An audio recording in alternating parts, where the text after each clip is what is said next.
morning, students. I hope you all are doing great. I am Monica Ahlawat. Welcome to my channel Level Up Psychology. यहाँ हमारी series चल रही है IGNOU MEPC second year psychology, specially clinical psychology के students के लिए, जहाँ हम प्रीवियस ईयर के क्वेश्चन पेपर्स सॉल्व कर रहे हैं। एंड हमारा MPCE 012 साइको डायग्नोस्टिक्स दिसंबर 2024 का क्वेश्चन पेपर यहाँ चल रहा है। लास्ट क्लास में हमने सेक्शन ए कंप्लीट कर लिया था। आज हम शुरू करने वाले हैं section B of psychodiagnostics from December 2024। Okay, so let's start with next question now. इसमें हमारा क्वेश्चन अभी ओके, सो हमें अभी करना है सेक्शन बी शुरू। एंड सेक्शन बी में हमारा फर्स्ट क्वेश्चन है, describe the process of assessing target behaviours. ठीक है, कि टारगेट बिहेवियर्स जो होते हैं उनको हम कैसे असेस कर सकते हैं वो हमें बताना है। ठीक, ये शुरू करने से पहले मैं एक चीज़ बताऊंगी आपको जो कल हमने पढ़ी थी। उसमें एक छोटी सी करेक्शन यहाँ पे, ये मैंने यहाँ पे 5 सब टेस्ट लिख दिया था। ठीक है, so this is not subtest, it should be 5 factors. ठीक है, सब टेस्ट तो 10 हो जाएंगे, 5 वर्बल के 5 नॉन वर्बल के, है ना। नेक्स्ट ये जो हमारी स्लाइड थी इसमें हमने क्या भी था, these are factors. Okay, factors हैं ये 5 एंड वर्बल के 5 सब टेस्ट हैं, 5 नॉन वर्बल के सब टेस्ट है, तो सब टेस्ट टोटल हैं आपके 10। ठीक, 5 फैक्टर्स हैं, 2 डोमेन्स हैं एंड टोटल सब टेस्ट 10 है। ठीक है, ये छोटी सी करेक्शन है, ये आप कर लेना। Now moving on to our question paper, जिसमें कि हमें बताना है टारगेट बिहेवियर्स की असेसमेंट का प्रोसेस। ठीक है, अब पहले ये समझ लेते हैं कि टारगेट बिहेवियर क्या होता है। सपोज आप एक साइकोलॉजिस्ट हैं, आपके सामने कोई पर्सन आता है जिसको एंगर इश्यूज हैं। ठीक है, एंड वो आपको आगे कहता है कि मेरे बिहेवियर में बहुत एंगर है। ठीक है, my behaviour is full of anger. तो अब एंगर कुछ स्पेसिफाई नहीं करता कि पर्टिकुलरली कौन सा बिहेवियर उसका जो है वो एंगर को दर्शाता है, राइट। तो आप उस पर वर्क नहीं कर पाएंगे कि एंगर है तो क्या। ठीक, अब वो अगर फर्दर बताता है आपको कि जब मुझे गुस्सा आता है बहुत ज़्यादा तो मैं क्या करता हूँ, मैं चीज़ें फेंकता हूँ, मैं जोर से चिल्लाता हूँ, मैं लोगों को बुली करना शुरू करता हूँ, इस टाइप के कुछ पर्टिकुलर बिहेवियर जब वो बताएगा आपको, तो आपको तब समझना है कि ओके, ये है मेरा टारगेट बिहेवियर, यानी कि चीज़ें फेंकता है उसको मुझे चेंज करना है, दूसरों पे चिल्लाता है उसको मुझे चेंज करना है। ठीक, बुली करता है गुस्से में आके, उसको मुझे चेंज करना है। नाउ यू नो कि आपका टारगेट बिहेवियर क्या है, यानी कि किस बिहेवियर के ऊपर आपको काम करना है उसको चेंज करने के लिए। ठीक है, जस्ट बाय सेइंग कि एंग्री है, एंगर के बिहेवियर को आप नहीं टारगेट बिहेवियर मान सकते। ठीक है, उसमें it is a very vague term कि एंगर है तो उसको कैसे टारगेट बिहेवियर मान के आप उसको चेंज करेंगे, है ना। जब स्पेसिफिक तरीके से वो बताएगा आपको कि ये मेरा बिहेवियर है, ऐसे ऐसे मैं एक्ट करता हूँ, देन उस पर्टिकुलर बिहेवियर को आप टारगेट बिहेवियर मानेंगे एंड देन उस पर काम करेंगे, उसको मॉडिफाई करने के लिए, उसको चेंज करने के लिए। ठीक है, तो यहाँ पे टारगेट बिहेवियर में क्या क्या होना जरूरी है, एक तो उसको आइडेंटिफाई करना जरूरी है। ठीक है, कि आपको पता होना चाहिए कि टारगेट बिहेवियर एक्चुअली है कौन सा, यानी कि किस बिहेवियर के ऊपर आपको काम करना है, that is your target behaviour. ठीक, आई होप टारगेट बिहेवियर की आपको कंसेप्ट समझ आया कि टारगेट बिहेवियर क्या होता है। अब इस टारगेट बिहेवियर को हमें एसेस करना है। एसेस कैसे करेंगे, सबसे पहले आइडेंटिफाई करना है करेक्ट टारगेट बिहेवियर कौन सा है, फिर हमें ये देखना है कि वो टारगेट बिहेवियर को हम कैसे ऑब्जर्व कर सकते हैं। कुछ बिहेवियर ऐसे होते हैं जो कि आपको ऐसे बाय लुकिंग एट देम वो ऑब्जर्व हो जाएंगे, दोज आर ओवर्ट बिहेवियर। ठीक है, यानी कि जो प्रत्यक्ष रूप से सामने आते हैं। लेकिन इसके अलावा कुछ बिहेवियर ऐसे होते हैं जो कोवर्ट बिहेवियर होते हैं, यानी कि वो छुपे होते हैं। ठीक है, उनको भी आपको देखना है बीइंग अ साइकोलॉजिस्ट। ठीक, तो पहले वो बिहेवियर को आइडेंटिफाई किया, देन बिहेवियर को ऑब्जर्व किया, एंड देन बिहेवियर को मेजर करना है, ठीक है, कि वो बिहेवियर की इंटेंसिटी, उसकी फ्रीक्वेंसी कितनी है, ठीक। तो उसके लिए मेजर करने के लिए ऑफ कोर्स हम कुछ असेसमेंट के टूल्स यूज करेंगे, कुछ स्केल्स यूज करेंगे, ठीक। तो इस तरीके से हमारा पूरा प्रोसेस जो है टारगेट बिहेवियर के असेसमेंट का कंप्लीट होता है। Okay, so now we can see how we have to write it down. Let's see now.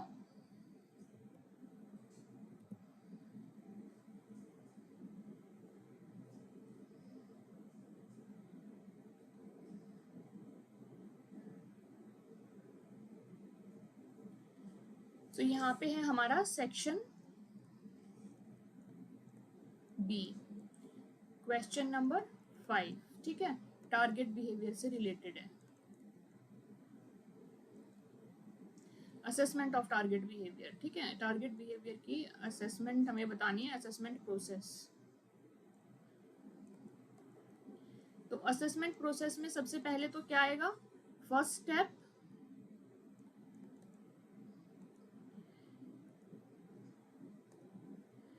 सबसे पहला स्टेप क्या होगा कि हमें आइडेंटिफाई करना है, ठीक है। जैसे मैंने आपको बताया कि किसी ने आपको आगे बोल दिया कि मुझे एंगर इश्यूज है, तो anger is not your target behaviour, ठीक है। Identify the target behaviour,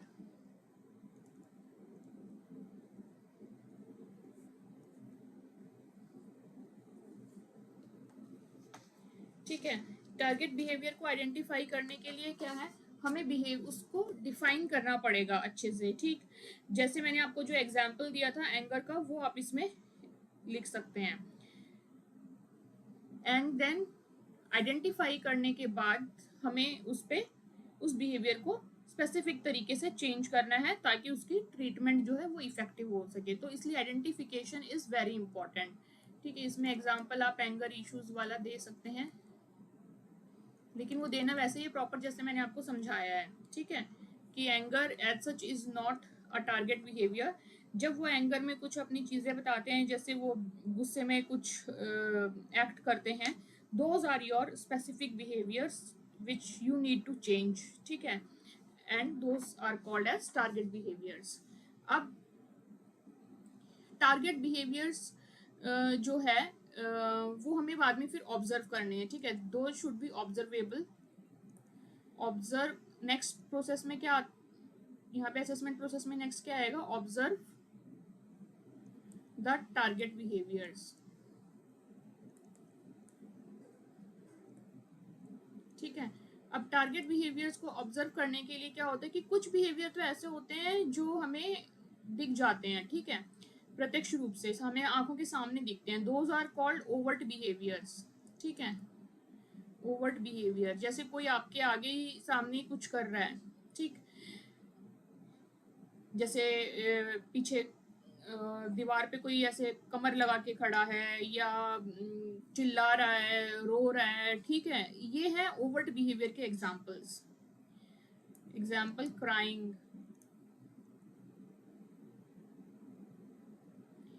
shouting, ठीक है, ये सब आपको दिखेंगे कि ऐसे कोई कर रहा है। देन आते हैं आपके कोवर्ट बिहेवियर्स।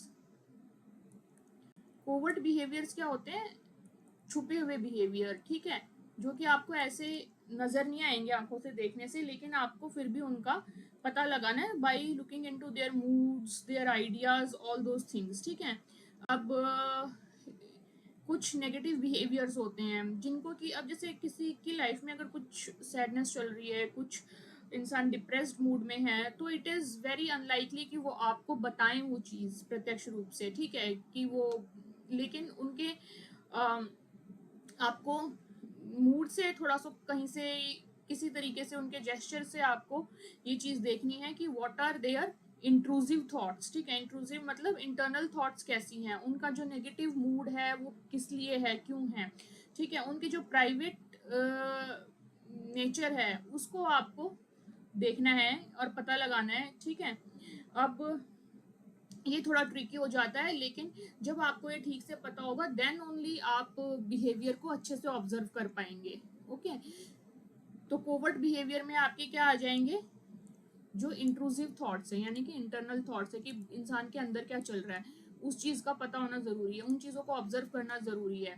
ठीक है, इंट्रूसिव थॉट्स हो गए, एवर्सिव मूड हो गया, एवर्सिव मूड मतलब अनप्लेजेंट मूड। ठीक है, तो इस टाइप की चीजें होंगी। या सुसाइडियल आइडिया जो है, कोई आपको मुंह पे नहीं बोलेगा कि बोल सकते हैं, बट स्टिल कई बार क्या होता है कि पेशेंट जो है इस चीज को छुपा लेते हैं कि उनको सुसाइडल थॉट्स आते हैं। ठीक है, बट उस केस में वो हो जाएगा कोवर्ट बिहेवियर, एंड देन उस चीज को भी हमें देखना है। अब इनको हम देखेंगे कैसे? अब ओवर्ट बिहेवियर तो हमें दिख जाएंगे naturally by our eyes, naked eyes. ठीक है, बट कोवर्ट बिहेवियर को हम कैसे पता लगाएंगे? कोवर्ट बिहेवियर को पता लगाने का एक तरीका है which was given by Lang. Lang ने दिया था इन 1971 कि एक तरीके से जो covert behaviour, it is our emotional response. ठीक है, ट्रिपल रिस्पॉन्स कंसेप्ट है ये इमोशनल रिस्पॉन्स का। हमें इमोशनल रिस्पॉन्स देखना है इंसान का, इमोशनल रिस्पॉन्स। ठीक है, या फिर इसका ट्रिपल रिस्पॉन्स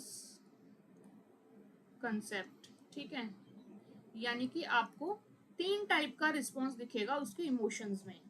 अब ये 3 टाइप का इमोशन रिस्पॉन्स कैसा दिखेगा जिससे आप पता लगा सकते हैं? एक तो दिखेगा आपको कॉग्निटिव रिस्पॉन्स या लिंग्विस्टिक।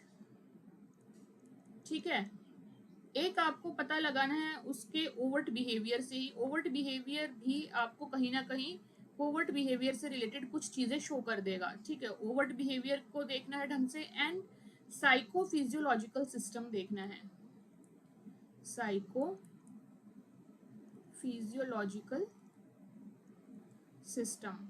ठीक है, ये चीजें आपको देखनी है। अब जो जैसे कि हम एग्जाम्पल लेते हैं कि अगर किसी को पैनिक अटैक आ रहा है। ठीक है, किसी एक पैनिक अटैक आ रहा है, तो उसमें हम इन तीनों चीजों को कैसे हम देखेंगे? ठीक है, फिजियोलॉजिकल रिस्पॉन्सेज में तो आपको क्या दिखेगा कि उसके जो हार्ट रेट है, रेस्पिरेशन है, वो फास्ट हो गया होगा। ठीक है, कॉग्निटिव में क्या आएगा? आपके थॉट्स आएंगे। ठीक है, तो उसके थॉट्स कैसे होंगे उस टाइम पे कि जैसे उसको लगेगा कि अभी बस मैं तो खत्म होने वाला हूँ, है ना। इस टाइप के जो नेगेटिव थॉट्स होते हैं, इरेशनल थॉट्स होते हैं, उस टाइप की चीजें आएंगी। एंड ओवर्ट बिहेवियर में क्या दिखेगा? ओवर्ट बिहेवियर में उस बंदे के आपको बाहरी तौर पे एक्शंस दिखेंगे कि जैसे वो सिचुएशन से भागने की कोशिश करेगा, कहीं जाके बैठने की कोशिश करेगा, या दीवार के साथ लग के छुपने की कोशिश करेगा। ठीक है, अगर सपोज करो किसी को हाइट से फोबिया है, तो जैसे अगर वो बहुत किसी ऊंचाई वाली जगह पे जाएगा, ठीक, तो उसको ऐसे ही डर लगने लग जाएगा कॉग्निटिव तरीके से। तो कैसे कि उसके दिमाग में विचार आएंगे कि मैं यहाँ से कभी भी गिर के मर जाऊं या मर जाऊंगा, या मतलब मैं, मेरे को यहाँ पे खतरा है, इस टाइप से मतलब बहुत डर जाएगा अपनी जान को लेके। ठीक है, एंड साइकोफिजियोलॉजिकल सिस्टम में उसके क्या चेंजेस दिखेंगे आपको कि उसके यही जो फिजियोलॉजी में होते हैं हमारे की हार्ट बीट, स्वेटिंग, ये सब चीज़ें हो जाना। ठीक है, हार्ट बीट का तेज होना, रेस्पिरेशन का तेज होना, स्वेटिंग आना, ये सब। एंड ओवर्ट बिहेवियर के रूप में कैसे दर्शाएगा कि वो भागने की कोशिश करेगा, एस्केप करने की कोशिश करेगा उस जगह से कि किसी तरह मैं अपने आप को बचा लूँ, इस टाइप से। ठीक है, तो ये सब बिहेवियर आपको देखने के लिए मिलेंगे। तो इस तरीके से जो है हम ट्रिपल रिस्पॉन्स कंसेप्ट के थ्रू बिहेवियर को ऑब्जर्व हमें करना चाहिए। अब ये तो हो गया सेकंड पार्ट ऑब्जर्वेशन का। नेक्स्ट आता है हमारा third part which is the last, that is assessment. ठीक है, थर्ड में हम असेसमेंट कैसे करेंगे? असेसमेंट ऑफ कोर्स हम किसी टूल के जरिए करते हैं। ठीक है, असेसमेंट करना यानी कि हमें मेजर करना है। ठीक है, अब हमें उस बिहेवियर को मेजर करना है। लास्ट स्टेप हमारे यही है इस प्रोसेस में। मेजर हम कैसे करेंगे? अब जो ओवर्ट बिहेवियर हैं जो कि हमें आंखों के सामने दिख रहे हैं, उसको तो हम कैसे मेजर करेंगे? Of course by looking and by observing. ठीक है, इसको मेजर करने के लिए क्या आएगा? डायरेक्ट ऑब्जर्वेशन आएगी। ठीक।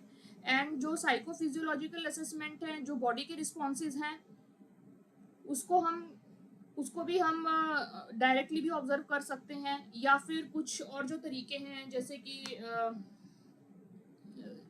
टेम्परेचर वगैरह नोट करने की या इस टाइप की चीज़ें, उनसे हम नोट कर सकते हैं। ठीक है। इसके अलावा जो आपके मसल टेंशन देख के, किसी की फिजिकल चेंजेस देख के, हार्ट बीट रेट बढ़ रही है, उन सब चीज़ों को देख के जो है हम साइकोफिजियोलॉजिकल बिहेवियर देख सकते हैं। ठीक है।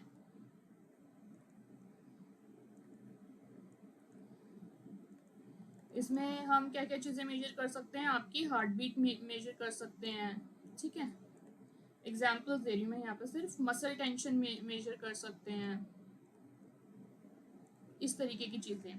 ठीक। अब जब बारी आती है कि या BP is a very good object है। ठीक है। अब उसके बाद इन केस ऑफ थॉट्स या सब्जेक्टिव स्टेट्स, अब अगर किसी की कॉग्निटिव या लिंग्विस्टिक हमें चीज़ चेक करनी है, तो कॉग्निटिव या लिंग्विस्टिक के केस में हम क्या कर सकते हैं, यानी कि हमें थॉट्स को मेजर करना है, तो उसके लिए हम क्या दे सकते हैं, उनको सेल्फ रिपोर्ट्स दे सकते हैं। ठीक है। Self report is a method, जिसमें कि वो खुद बताएं कि मुझे क्या फील हो रहा है, कैसे फील हो रहा है। ठीक है। These are the examples of measuring these things. ठीक।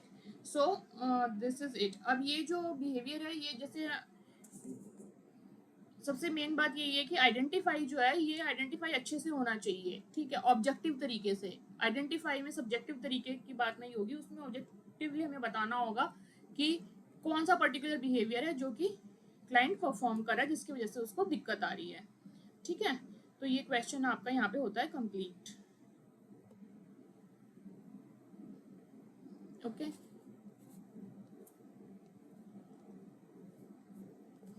सो हमने ये कर लिया है, describe the process of assessing target behaviour. Next है, हमें क्या बताना है, describe any two objective test of personality. ठीक है। पर्सनैलिटी के कोई भी दो ऑब्जेक्टिव टेस्ट हमें बताने हैं। Okay. So let's see this now. Okay. So इसमें हम ऑब्जेक्टिव टेस्ट ऑफ पर्सनैलिटी करेंगे, दो ऑब्जेक्टिव टेस्ट। बेसिकली जैसे कि डायरेक्टली किसी से कुछ क्वेश्चन पूछना, या ट्रू फॉल्स वगैरह टाइप के क्वेश्चंस होते हैं ना, तो वो सब क्वेश्चंस इसमें, उस टाइप के टेस्ट इसमें आते हैं। ठीक है। तो हम इसमें कोई भी दो टेस्ट जो करेंगे,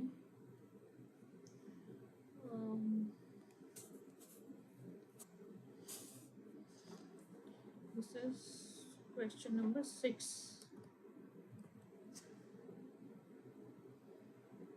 राइट। क्वेश्चन नंबर 6 हम यहाँ सॉल्व कर रहे हैं, जिसमें कि ऑब्जेक्टिव टेस्ट ऑफ पर्सनालिटी बताना है।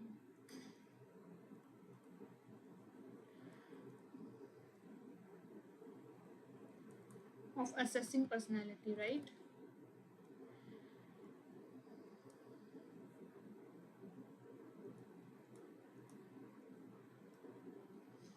अब इसमें आपके कई सारे टेस्ट होते हैं, कोई भी दो हमें पिक करने हैं। तो हम सबसे पहले करेंगे MMPI, एंड देन हम करेंगे 16PF। ठीक है।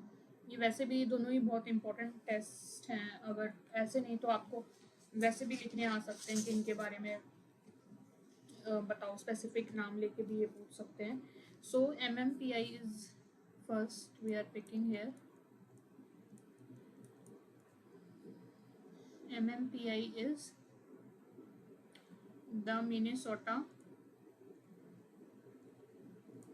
Multiphasic Personality Inventory। ओके। ये इसकी फुल फॉर्म है।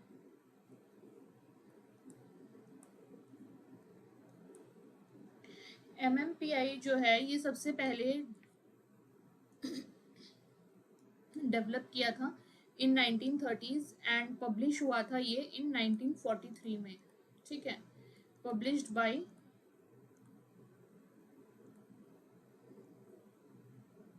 साइकोलॉजिस्ट स्टार्क हैथवे,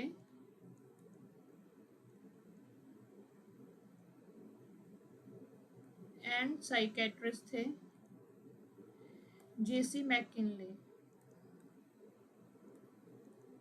ठीक है, इन लोगों ने ये पहले पब्लिश किया था। शुरू में ये MMPI था, बाद में ये रिवाइज्ड होके MMPI 2 बन गया। ठीक है, यानी कि सेकंड वर्जन इसका आया इन 1989। ओके, सो जो ओरिजिनली MMPI था, इसमें टोटल 550 क्वेश्चंस थे ट्रू एंड फॉल्स के आइटम्स के। ठीक है, एंड इसमें ये जो एडमिनिस्टर किया जाता था वो किया जाता था ऑन द इंडिविजुअल्स 16 या प्लस के एज ग्रुप पे। ठीक है, 16 एंड 16 प्लस के, एंड इसको टाइम लगता था कंप्लीट करने में 1 to 1.5 आवर। ठीक है, इतना लंबा ये टेस्ट होता था। देन जो MMPI 2 आया आपका, MMPI 2 में टोटल आइटम्स जो थे वो थे 567 क्वेश्चंस। ठीक, एंड ये एडमिनिस्टर होता था 18 प्लस के ईयर्स के एज पे। ठीक है, 18 एंड 18 प्लस, 16 एंड 16 प्लस का। ठीक है, ये इसमें था।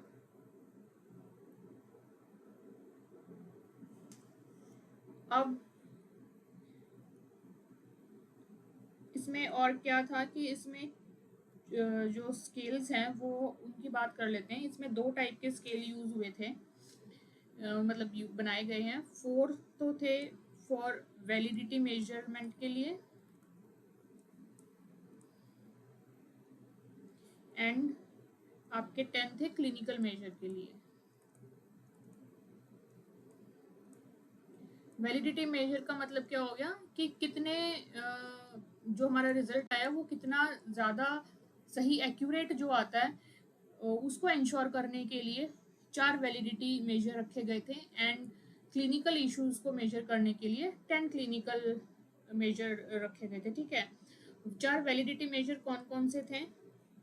एक था कैन नॉट से। ठीक, एक ये ऑप्शन रखा गया था कि जैसे किसी से कुछ पूछा तो उसमें उन्होंने कैन नॉट से बोल दिया। ठीक है, किसी ने मतलब आंसर दिया किसी भी क्वेश्चन का, कैन नॉट से। एक था लाई, कि झूठ बोल दिया, और इसको कह सकते हैं एल। देन था आपका वैलिडिटी, जिसमें कि एफ आया, एंड के इज फॉर करेक्शन।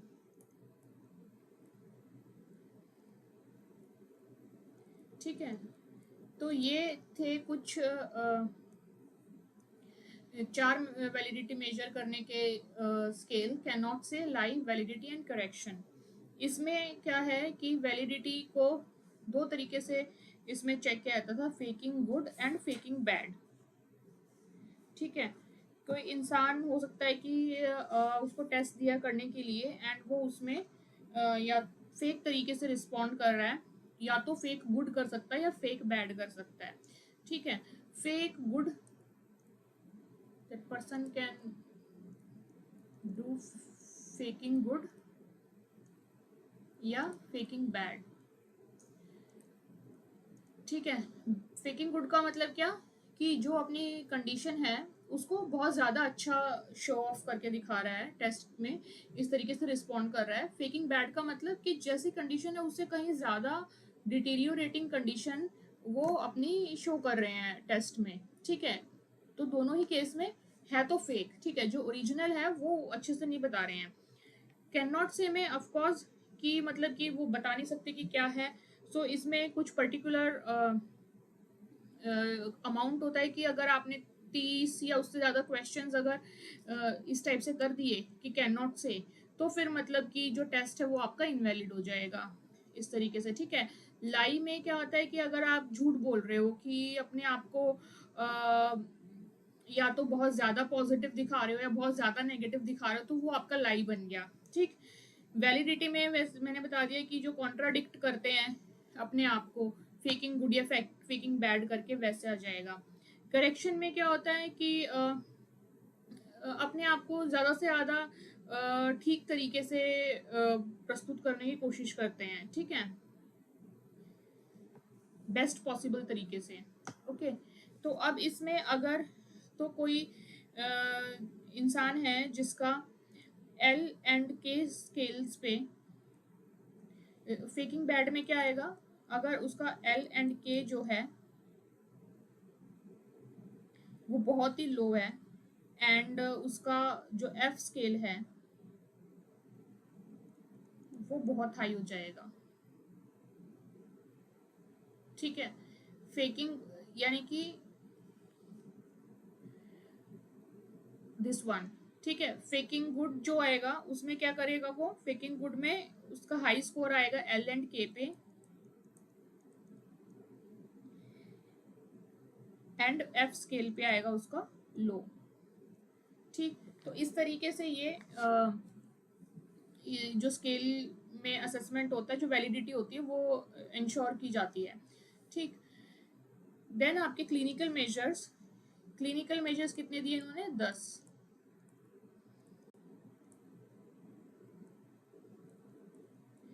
कौन कौन से थे, हाइपोकॉन्ड्रियासिस,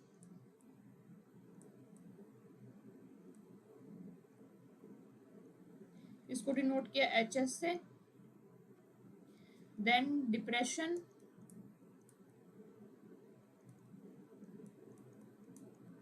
कन्वर्जन हिस्टीरिया,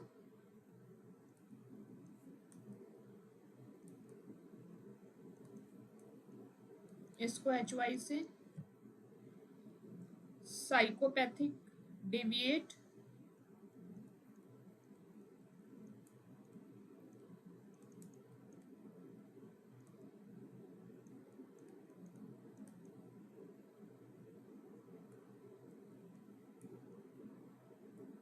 मस्कुलिनिटी या femininity,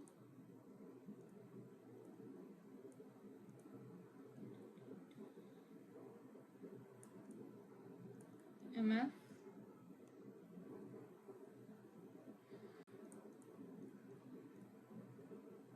Paranoia, साइकेस्थीनिया,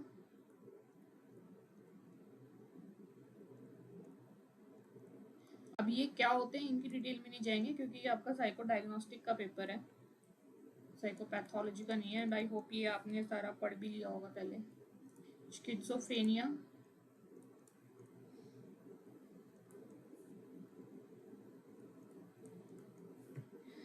hypomania and social introversion,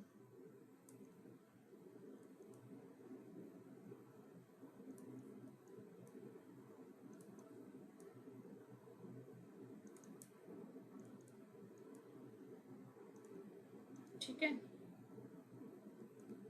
अब ये इनके जो थे 10 इनके क्लिनिकल मेजर्स थे, ठीक है। 5 ये हो गए एंड 5 हमने यहाँ पे कर लिए थे, तो टोटल 10 हो गए हैं। अब इसमें क्या था ना कि इन्होंने 10 ये दे तो थे, अब लेकिन क्या होता था कि कई बार ये लगता था कि ये जो नाम जो है ना ये थोड़े मिसलीडिंग हो गए थे, क्योंकि अगर किसी का हाई स्कोर आया है सपोज करो स्किज़ोफ्रेनिया वाले पे, तो इसका मतलब ये नहीं है कि उसको स्किज़ोफ्रेनिया हो गया है, ठीक है, उस इंसान को। तो ये थोड़े से मिसलीडिंग हो गए थे नाम, तो इसलिए बाद में इन्होंने नाम, इनके जो नाम है ये बजाय कि इन सब चीज़ों के स्किज़ोफ्रेनिया हाइपोमेनिया, इसके इन्होंने न्यूमेरिकल फॉर्म में रख दिए, ठीक है। तो फॉर एग्जांपल स्किज़ोफ्रेनिया को इन्होंने क्या बोलना शुरू कर दिया, स्केल 8, ठीक है, स्केल 9, स्केल 10, इस तरीके से इन्होंने जो है इन स्केल्स को न्यूमेरिकल फॉर्म में बोलना शुरू कर दिया, क्योंकि नाम की वजह से जो है थोड़ा सा मिसलीडिंग हो रहा था। ओके, सो ये हमने कर लिया MMPI।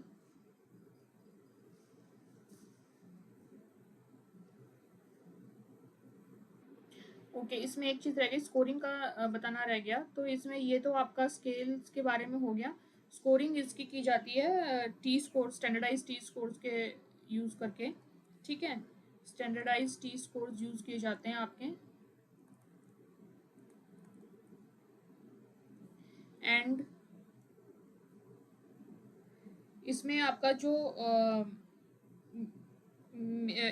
मीन है वो लिया जाता है 50 का, ठीक है। Each scale has a mean of, हर एक स्केल पे ईच स्केल हैज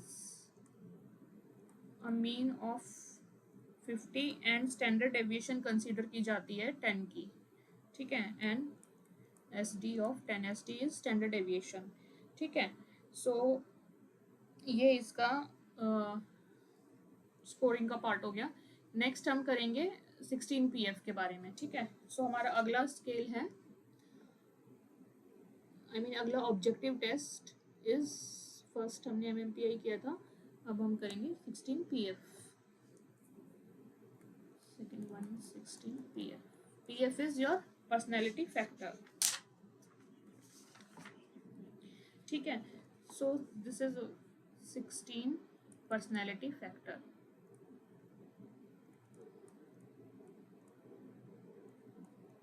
ठीक, ये दिया था रेमंड कैटल एंड उनके कोलीग्स ने ये डेवलप किया था।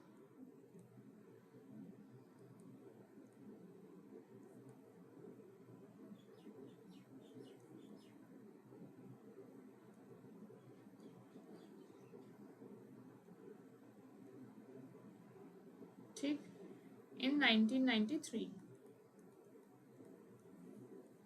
इसमें टोटल 185 आइटम्स हैं जो कि मल्टीपल चॉइस क्वेश्चंस हैं, ठीक है, MCQs। टोटल टाइम इनको करने के लिए रहता है 45 मिनट्स का। एंड इसमें क्या होता है, 16 पर्सनैलिटी फैक्टर्स हैं, तो ये नाम से पता चलता है कि 16 पर्सनैलिटी की ट्रेट्स जो हैं वो इसमें मेजर की जाती हैं, प्राइमरी ट्रेट्स, ठीक है। 16 primary personality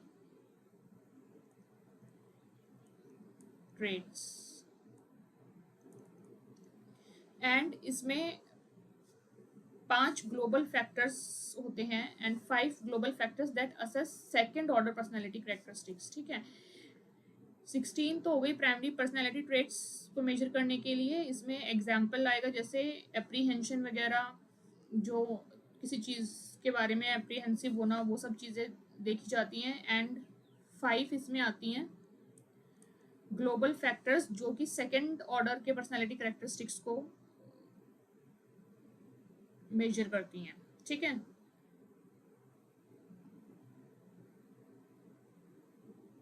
five global factors that assess second order personality characteristics।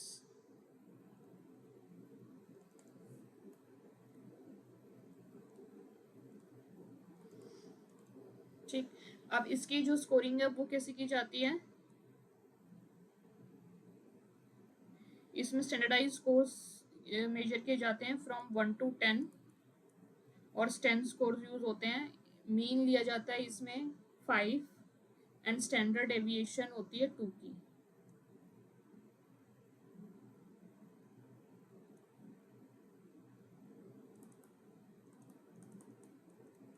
SD is 2, ठीक है।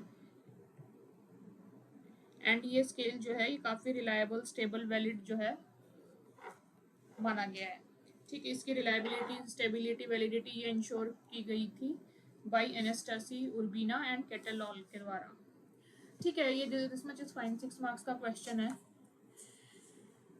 ओके। तो आई होप ये दोनों स्केल आपको क्लियर है। ये वाला क्वेश्चन हमारा कंप्लीट होता है यहाँ पे। अब हम चलते हैं अपने नेक्स्ट क्वेश्चन की तरफ।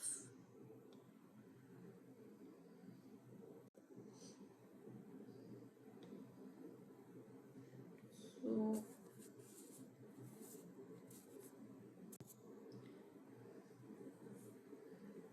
This is complete. Next question है, elucidate the general principles of APA ethics, ठीक है। APA के एथिक कोड के बारे में हमें बताना है। अमेरिकन साइकोलॉजिकल एसोसिएशन, उनके क्या एथिक्स को लेके क्या कोड है, क्या जनरल एथिक कोड के जो प्रिंसिपल्स हैं, APA जो एथिक्स फॉलो करती है उसके क्या प्रिंसिपल्स हैं, इसमें हमें वो चीज़ डिस्क्राइब करनी है, okay. So let's see that now, okay.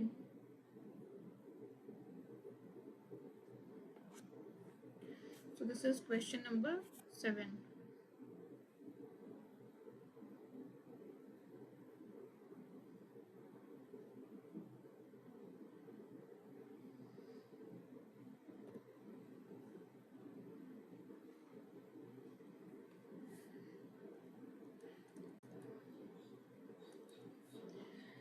हमें एपी के एथिक्स कोड जो है उसके प्रिंसिपल्स बताने हैं, ठीक है। क्या प्रिंसिपल्स हैं?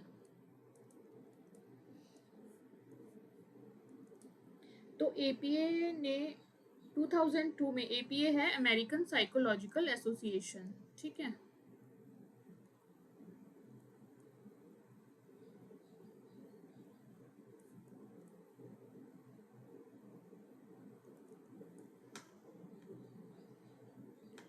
टू 2002 में एपीए ने पब्लिश किए थे अपने ethical principles of psychologist and code of conduct. 2002 में, सॉरी, इन 2002 एपीए ने पब्लिश किए थे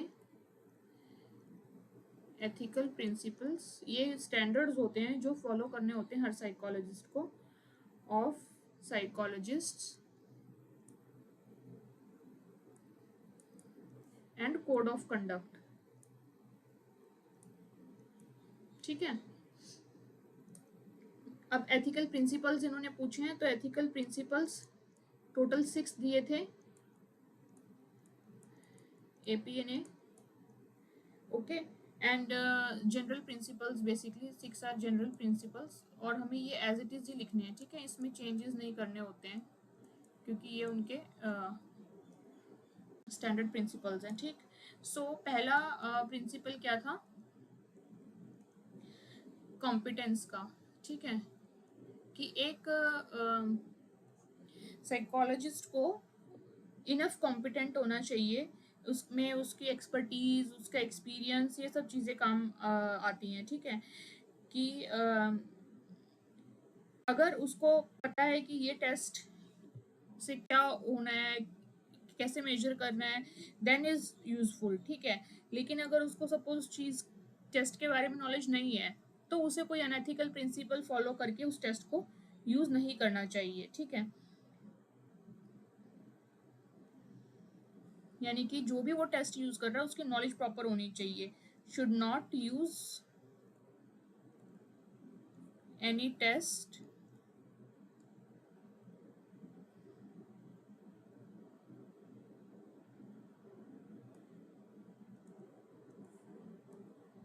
which she is not aware of, and ना ही क्लाइंट्स के बारे में उसको डिसीजन बनाने चाहिए बेस्ड ऑन दैट, ठीक है। Not to make decisions for client, ठीक। अगर पता नहीं है किसी टेस्ट के बारे में, तो उसके बारे में कोई डिसीजन लेना या उसको यूज करना इज अनएथिकल, ठीक। आपको वही टेस्ट यूज करने हैं जिसमें कि आप कॉन्फिडेंट हो और आपको पता है कि इसको कहाँ यूज करना है, क्यों यूज करना है, एवरीथिंग यू नो, ठीक है। देन आता है इंटेग्रिटी।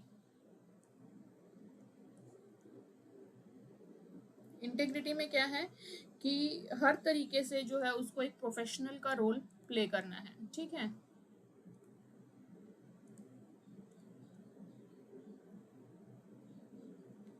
एंड कोई भी टेस्ट के बारे में उसको ऐसे अनवारंटेड क्लेम्स नहीं करने हैं कि जैसे कोई भी टेस्ट है उससे रिलेटेड उसको ये नहीं बोलना है कि अगर टेस्ट का रिजल्ट ये आया है तो इसको डेफिनेटली ये भी चीज़ होगी, ठीक है। तो इस तरीके से कोई भी ऐसा क्लेम नहीं करना है जो कि ऑलरेडी वो टेस्टेड नहीं है एंड वो टेस्ट खुद नहीं बोलता है, ठीक है। तो अपने हिसाब से जो है अनवारंटेड क्लेम्स नहीं करने हैं।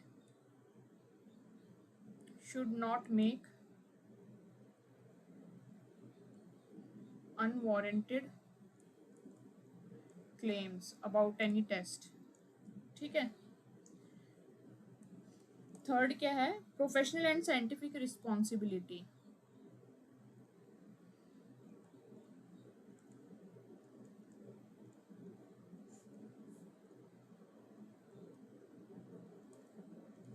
अब हर साइकोलॉजिस्ट की कुछ प्रोफेशनल और साइंटिफिक रिस्पॉन्सिबिलिटी होती है, स्टैंडर्ड कोड ऑफ कंडक्ट होता है, वो उसे मेंटेन करके रखना होता है, ठीक है।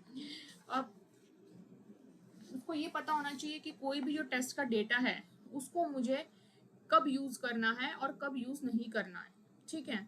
एंड इसका ये है कि इसके लिए उसे क्या पढ़ना ज़रूरी है, उसके लिए उसको उस टेस्ट से रिलेटेड जो भी रिसर्च लिटरेचर है, ठीक है।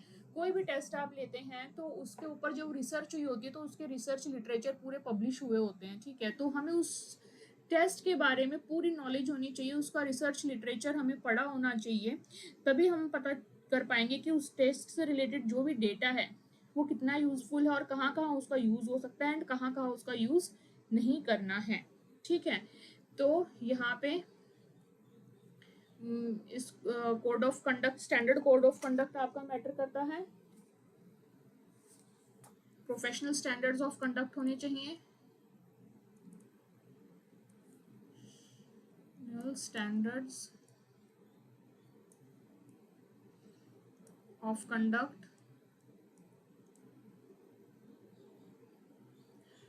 should know when a test data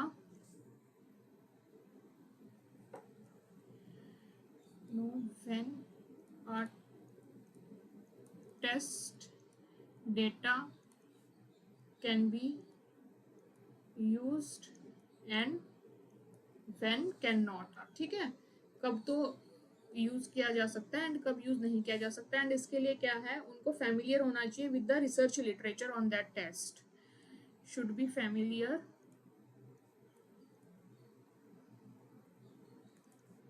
on research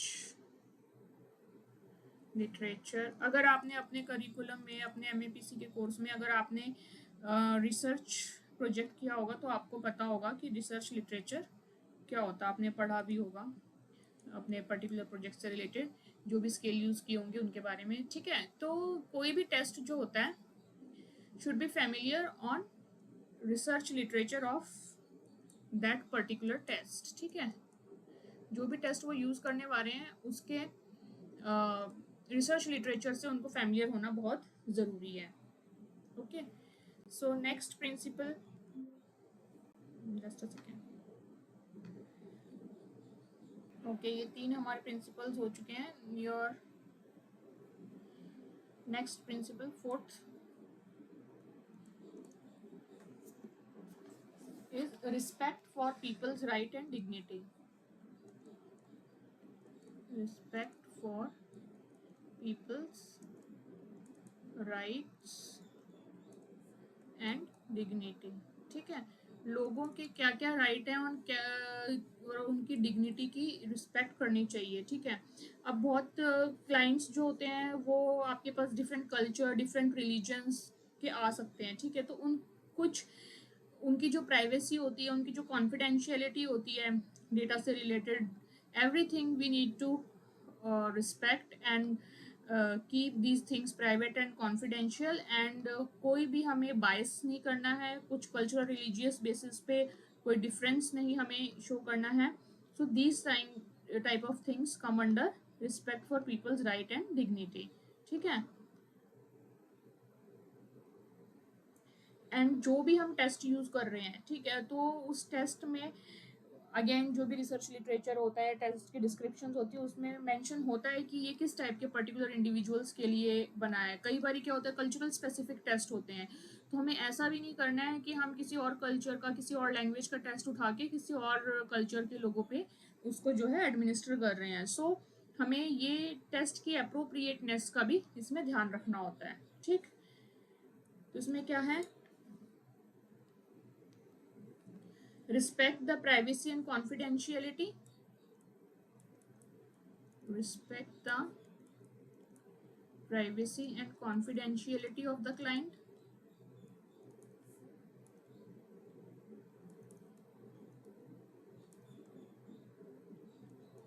ठीक है।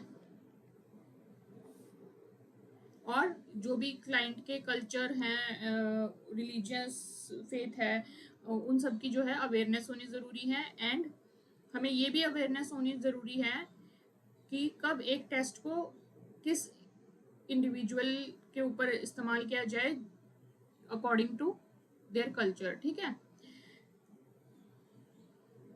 Should be aware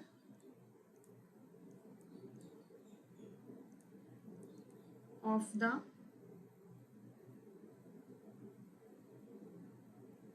cultural, religious and other individual differences,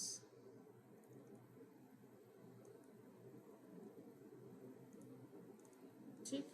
और should be aware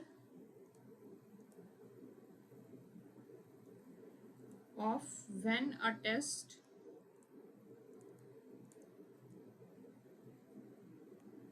is appropriate for use with individuals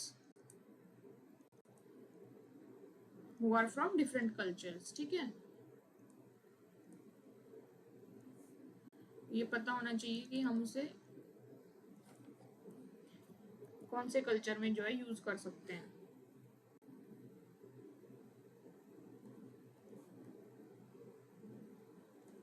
okay, next fifth है हमारा concern for others welfare. Concern for others welfare, दूसरों के welfare के लिए concern रखना, ठीक है। इसमें क्या आएगा कि कई बार क्या होता है, जैसे वैसे तो हमें कॉन्फिडेंशियलिटी और प्राइवेसी मेंटेन करनी होती है, राइट, लेकिन कई बार क्या होता है कि कोर्ट के आदेश होते हैं, ठीक, तो वो किसी भी क्लाइंट के विरुद्ध भी जा सकते हैं। तो ऐसे में हमें ध्यान देना है कि हमें सोसाइटी के लिए और उस इंडिविजुअल के लिए कि क्या क्या चीज़ें तो प्रोटेक्ट की जा सकती हैं, ठीक है। तो उनकी जो वेलफेयर ऑफ द क्लाइंट है वो हमें प्रोटेक्ट करके रखना है, ओके। सो इसमें क्योंकि हमें कोर्ट की भी बात माननी है एंड हमें क्लाइंट के जो कॉन्फिडेंशियलिटी है, प्राइवेसी, उसको भी मेंटेन करना है। तो इस हिसाब से हमें इन दोनों चीज़ों को जो है मद्देनजर रख के ही अपने आगे डिसीजंस लेने होते हैं, ओके। सो आई होप ये क्लियर हो गया होगा। इसमें ये कोर्ट वाला एग्जांपल आप दे देना। Then is your social responsibility, कि सोसाइटी के प्रति क्या रिस्पॉन्सिबिलिटी बनती है।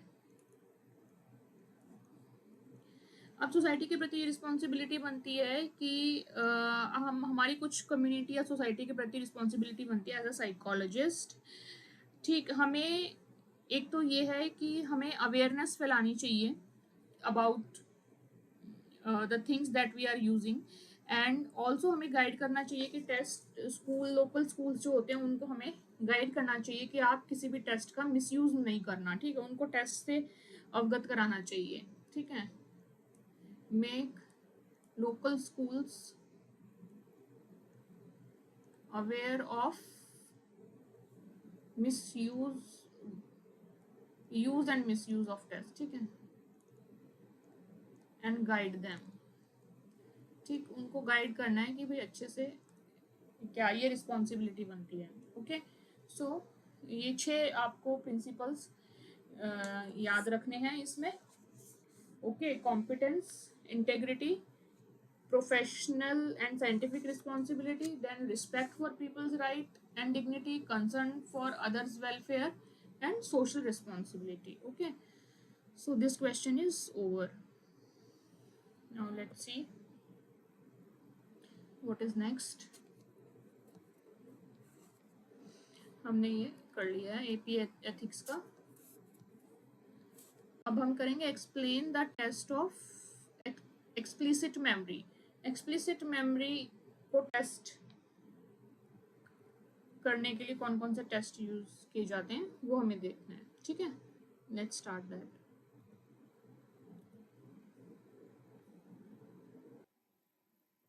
Okay, so this is question number 8.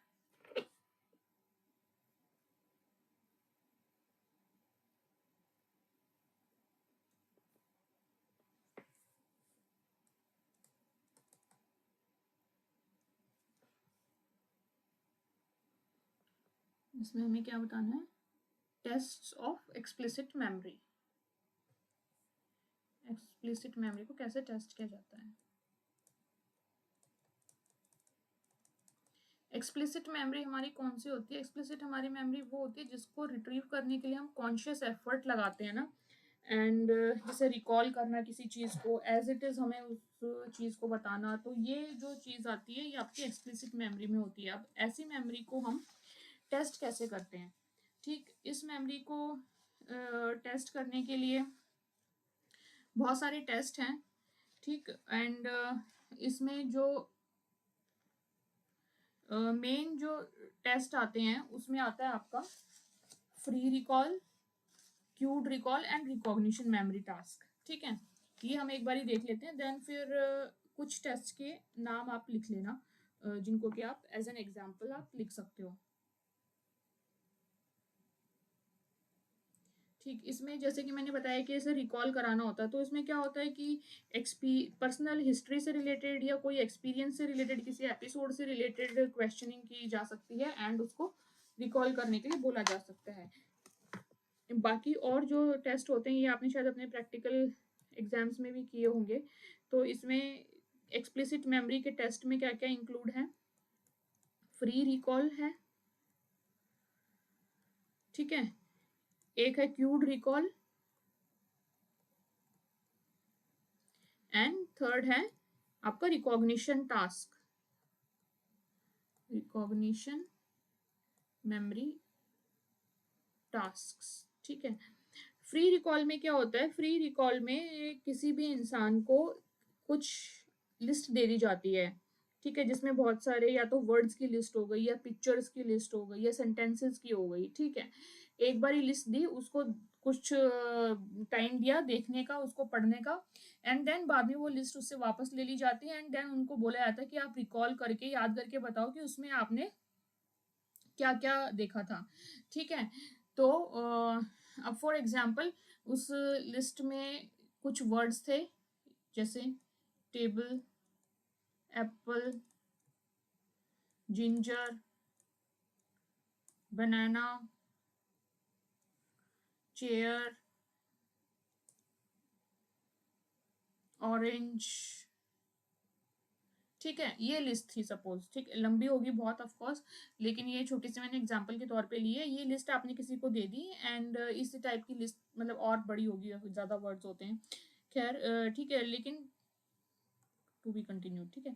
अब उसमें ये लिस्ट दे दी, फिर उसके बाद उनसे ले ली, तो उसके बाद आप बोलोगे फ्री रिकॉल करके, ठीक है चलो बताओ, तो हो सकता है वो इंसान आपको ऐसे बताए बनाना, जिंजर, ऑरेंज, चेयर, टेबल, ठीक है, इस हिसाब से वो आपको वर्ड्स बताए।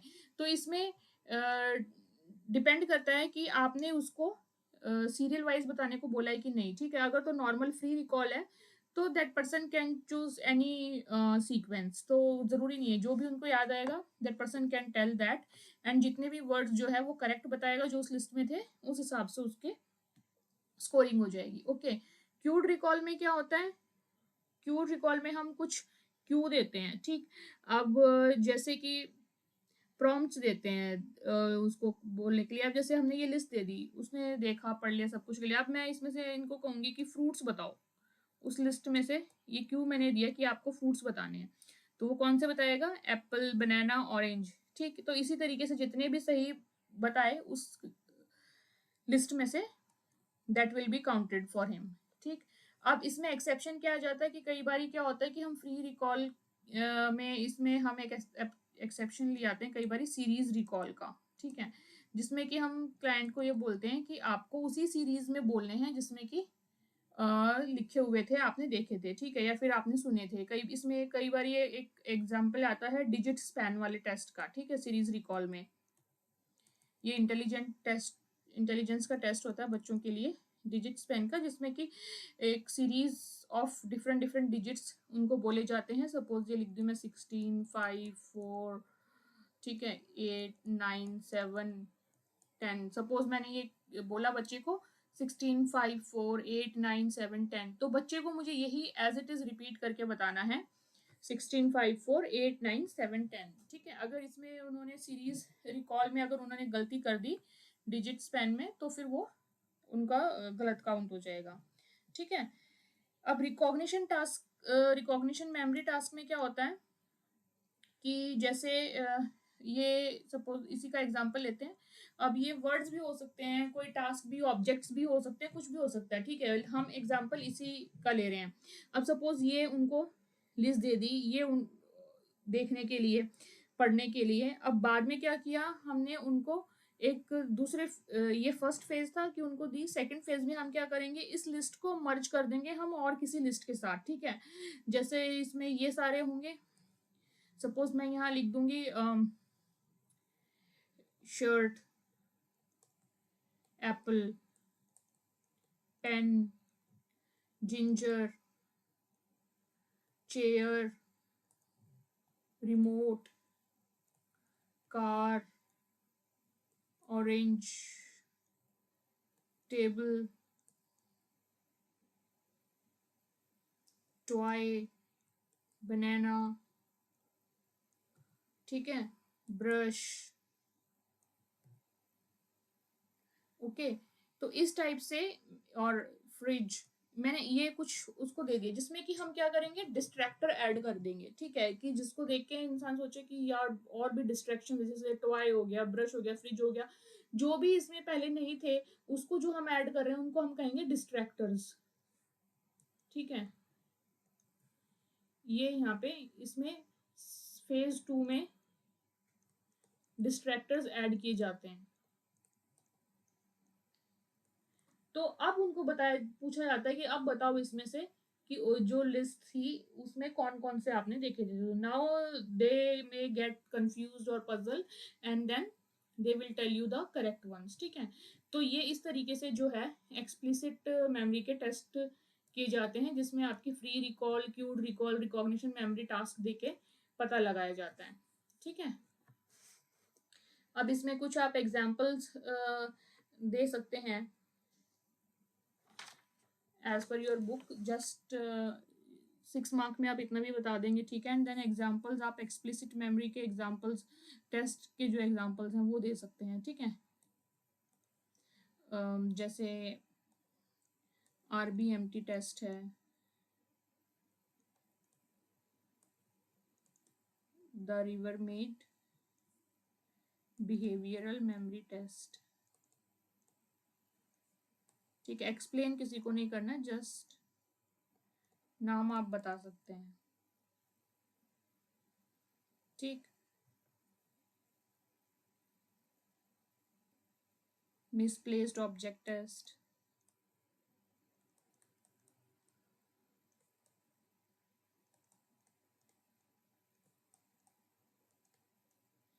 ओके, इस टाइप से आप दे सकते हैं। या कुछ मेटा मेमोरी क्वेश्चनर्स होते हैं, ये तो टेस्ट हो गए। फिर कुछ होते हैं आपके memory and Meta memory questioners, उनको MQs बोलते हैं। ठीक है, MQs एंड MMQs, MQs होते हैं एंड MMQs होते हैं। MQs is your memory questioners. ठीक है, ये तो हो गए टेस्ट। यहाँ पे आपके MQs and MMQs, memory questioners, and this is Meta memory questioners. ठीक है, मेटा MQs। ओके, तो इसमें क्या एग्जांपल्स आएंगे, इसमें आ सकता है आपका the famous faces test,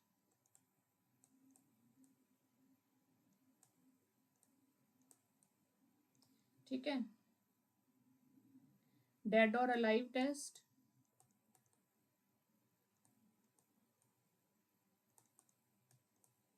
okay. सो इस टाइप के टेस्ट इसमें आ जाएंगे। So this is it for this question. Now let's move on to another one.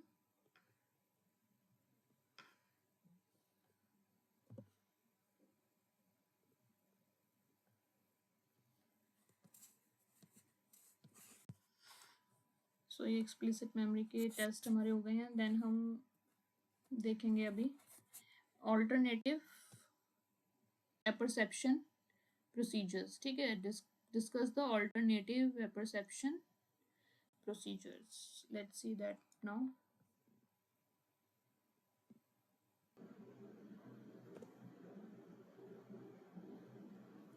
Okay, so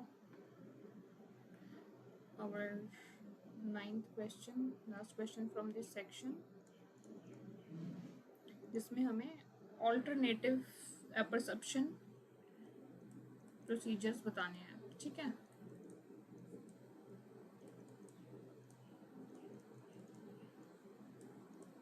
यानी कि कुछ एक टेस्ट जो ऑल्टरनेटिव एपरसेप्शन में आते हैं। अब जो normal classic thematic apperception test होते हैं उनकी कुछ लिमिटेशंस या कुछ डिफरेंट पर्सपेक्टिव थे जिसकी वजह से ये ऑल्टरनेटिव एपरसेप्शन प्रोसीजर्स आए थे। कुछ तो ये भी था कि जो आपके टैट थे थीमेटिक एपरसेप्शन टेस्ट वो जनरली जो है नेगेटिव स्टोरीज को इंडिकेट करते थे, ठीक। लेकिन यहाँ पे क्या है कि ये पूरा पॉजिटिव, इनमें स्कोप था कि आप पॉजिटिव भी बताएं नेगेटिव भी बताएं, किसी भी टाइप की आप इसमें स्टोरी बता सकते हैं, ठीक। तो इसके कुछ एक एग्जाम्पल थे जैसे कि चिल्ड्रन एपरसेप्शन टेस्ट हो गए, आपके सीनियर एपरसेप्शन टेस्ट, वो सब हम यहाँ पे अभी देखेंगे। Okay, so first one is children, नहीं सॉरी, फर्स्ट वन हम करेंगे टेल मी अ स्टोरी।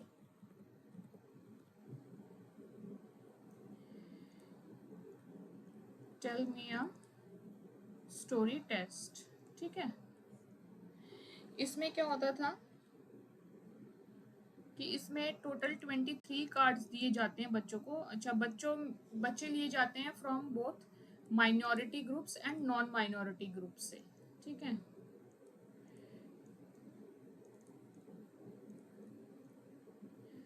उनको 23 कार्ड्स दिए जाते हैं। ये कार्ड्स कलरफुल भी होते हैं एंड ये कुछ ना कुछ जो है इंडिकेट कर रहे होते हैं, कुछ स्टिमुलाई होते हैं जिनके देख के इनको स्टोरी नरेट करनी होती है बच्चों को, ठीक है। इनको स्टोरी बताने के लिए बोला जाता है। तो ऐसे में क्या होगा कि बच्चे आपको पॉजिटिव स्टोरी भी बताएंगे, कोई बच्चा नेगेटिव स्टोरी भी बताएगा किसी हिसाब से, ठीक है। एंड ये कुछ कार्ड इसमें से जेंडर स्पेसिफिक कार्ड भी होते हैं, तो उस हिसाब से बच्चे जो है हर तरीके का यहाँ पे अपना पर्सपेक्टिव इसमें देंगे, ठीक। तो ये आपका टैट से थोड़ा सा डिफर था, क्योंकि टैट में जो होते हैं वो एक क्रोमेटिक यानी कि कलर वाली पिक्चर नहीं होती है, एक क्रोमेटिक 19 पिक्चर्स होती हैं और एक ब्लैंक कार्ड होता है।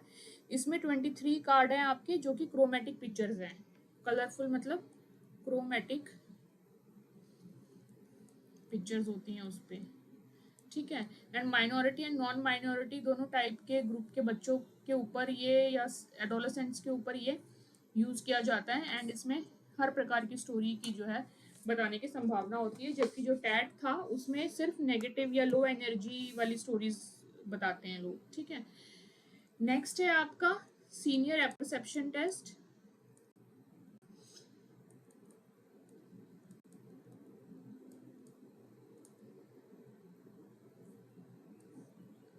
इसमें ये it is like parallel to your gerontological apperception test. इसमें क्या होता है, इसमें टोटल 20 आइटम्स दिए जाते हैं,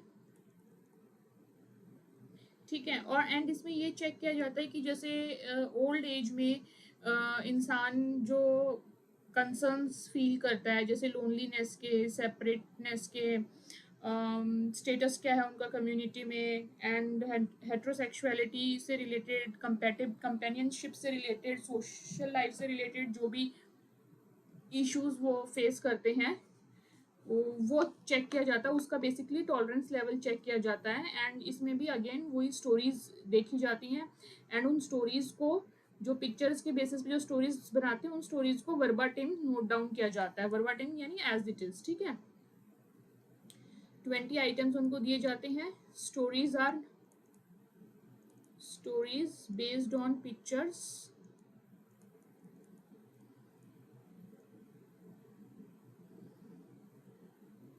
आर रिटन वर्बाटिम, ठीक है, एज इट इज उनको लिखा जाता है। And stories received a 0 score for tolerance and tolerance check किया जाता है इसमें। तो जिन स्टोरीज का score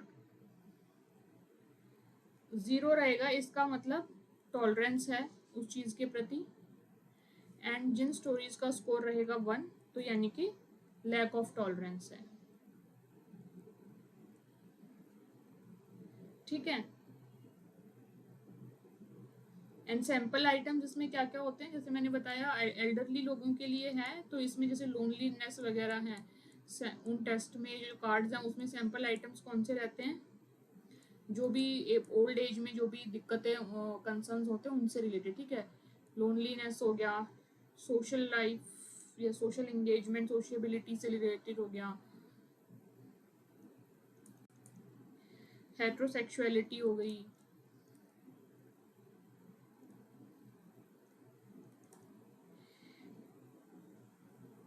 status in the community,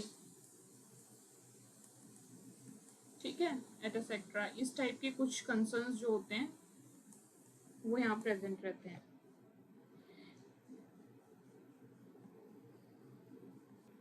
okay, so next इसमें देखेंगे हम कैट। ठीक है, children apperception, children apperception test, ठीक है, या फिर इसको कैट भी बोल सकते हैं। ठीक, अब ये जो है ये टेस्ट बनाया गया है 3 से लेके 10 साल के बच्चों के लिए। ठीक है, एंड अर्लियर जब ये टेस्ट बनाया था तो ये देखने के लिए बनाया था कि किसी भी बच्चे की कोई जैसे जो साइकोसेक्सुअल स्टेजेस होती हैं वो अगर कोई कॉन्फ्लिक्ट रह गई है, अनरिजॉल्व रह गई है, फिक्सेशन रह गया है, तो उस चीज को चेक करने के लिए ये बनाया गया था। ठीक है, originally developed this was originally developed to assess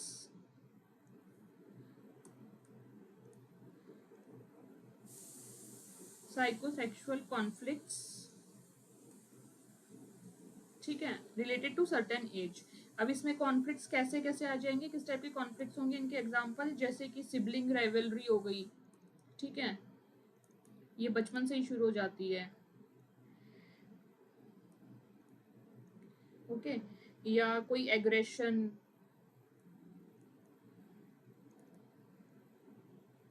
relationship के इश्यूज,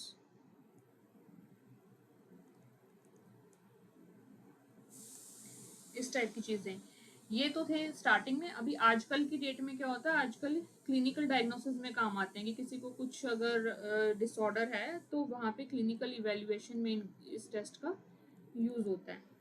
ठीक, एंड ये टेस्ट जो है ये एक इंडिविजुअल पर्सनैलिटी टेस्ट है, इंडिविजुअली एडमिनिस्टर किया जाता है, इंडिविजुअली एडमिनिस्टर्ड, एंड ये प्रोजेक्टिव टेस्ट है। ठीक है, डायरेक्टली इसमें क्वेश्चन नहीं पूछे जाते हैं, इसमें प्रोजेक्टिव पर्सनैलिटी टेस्ट है ये। स्टोरीज बताने को कहा जाता है बच्चे को, एंड देन उसके बेसिस पे देखा जाता है कि क्या सिचुएशन है।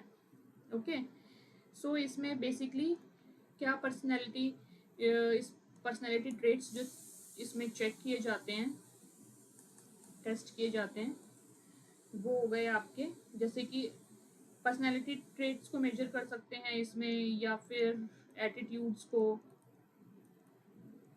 या साइकोडायनामिक प्रोसेसेस को। ठीक है, तभी ये प्रोजेक्टिव हैं। ओके, सो ये इस टेस्ट में होता है। इसमें बच्चे को अगेन कुछ सीरीज ऑफ पिक्चर दी जाती हैं, एंड जैसे उसमें कुछ एनिमल्स हो गए, कुछ इंसान हो गए, किसी भी टाइप से कुछ उसमें प्रेजेंट होता है, और फिर बच्चे को बताया जाता है कि इसमें डिस्क्राइब करो कि क्या सिचुएशन है, या क्या स्टोरी आप इसकी बनाओगे, क्या चल रहा है इस पिक्चर में, तो वो आपको उस तरीके से बताएंगे, एंड देन ये टेस्ट जो है एडमिनिस्टर किया जाएगा।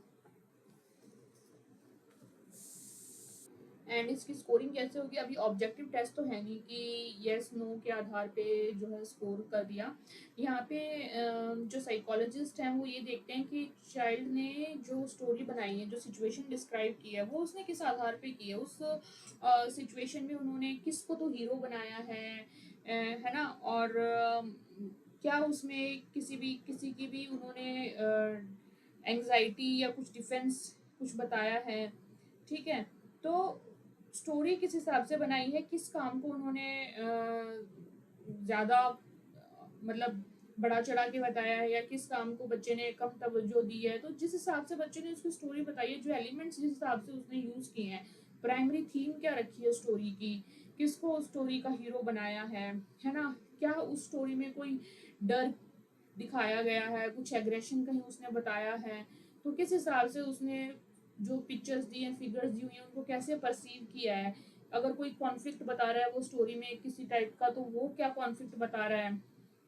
तो इस टाइप से जो चीज़ें बताता है, तो तब पता चलता है कि कैसे बच्चे की ईगो, सुपर ईगो, ये सब है, इड है, वो सब काम कैसे कर रही हैं, ठीक है। तो इस तरीके से स्कोरिंग इसकी बाद में की जाती है। इसमें कुछ ऐसे इनकरेक्ट रिस्पॉन्स टाइप कोई चीज़ नहीं होती, जैसे ऑब्जेक्टिव टेस्ट में अगर हम स्कोर करते हैं तो वो उसमें डिसाइड रहता है ना, कि किस स्कोर पे कितना मार्क्स जो है मिलेगा, लेकिन यहाँ पे कुछ ऐसा आपको इनकरेक्ट रिस्पॉन्स जो है ऐसा कुछ नहीं होता है। इसमें जो स्कोरर होता है, जो साइकोलॉजिस्ट होता है, ये उसी की रिस्पॉन्सिबिलिटी होती है कि वो अच्छे से जो है चाइल्ड ने जो भी आंसर दिए, जो बताई है अपनी स्टोरी, उसको अच्छे से कोहेरेंट वे में कंसोलिडेट करे एंड उसको completely देखे फिर, and based on that coherency of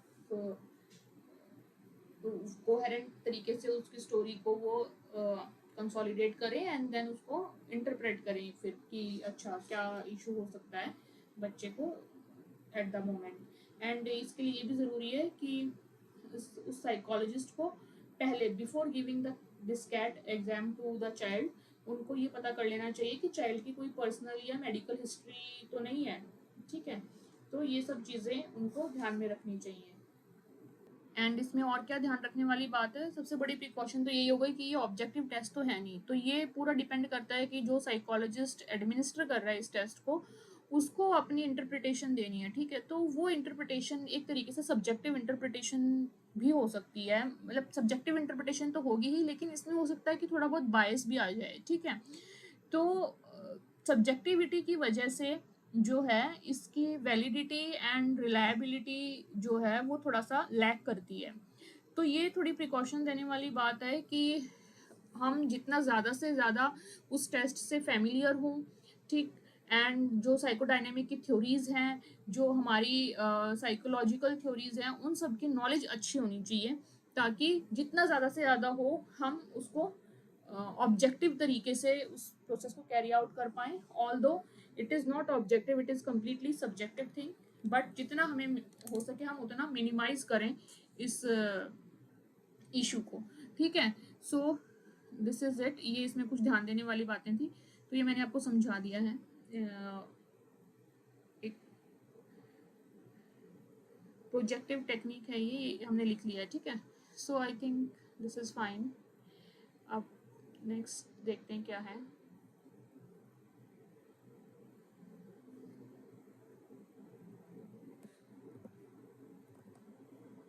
this question is over. इसमें हमने देख ली कौन कौन से प्रोसेस मतलब कौन कौन से इसमें वही है टेस्ट जो है, ठीक है, ऑल्टरनेटिव परसेप्शन प्रोसीजर्स में। सो दिस इज डन। नेक्स्ट हमें शुरू करना है अपना सेक्शन सी, वो हम आज ही कर लेते हैं क्योंकि छोटा ही होता है सेक्शन सी, तो ये हम अभी देख लेते हैं, ठीक है। Purpose of clinical assessment, clinical assessment का पर्पस क्या है ये हमें चेक करना है, मतलब देखना है।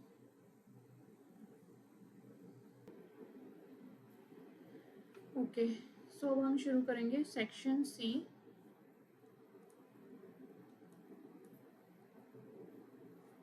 क्वेश्चन नंबर 10, ठीक है। इसमें हमें पर्पस ऑफ क्लिनिकल असेसमेंट बताना है। तो जो हम असेसमेंट करते हैं, क्लिनिकल असेसमेंट करते हैं साइकोलॉजिकल इलनेस की, डिसऑर्डर्स की, या इंटेलिजेंस की, ठीक है, कॉग्निटिव एबिलिटीज की, जो भी करते हैं वो साइकोलॉजिकल असेसमेंट्स का पर्पस क्या होता है। तो depending on the different different type of test and different type of context, purpose जो है अलग अलग टाइप के हो सकते हैं, ठीक है। तो जो मेन पर्पस है वो हम यहाँ पे बताते हैं कि एक तो सबसे पहले कि आपको डायग्नोज करने में काम आएगा, ठीक है। अगर क्लिनिकल असेसमेंट होगी तो properly we can diagnose the issues, ठीक है। तो सबसे पहला तो किस में आया, डायग्नोसिस में काम आएगा ये, ठीक है। Diagnosis of example learning disabilities हो गई जैसे,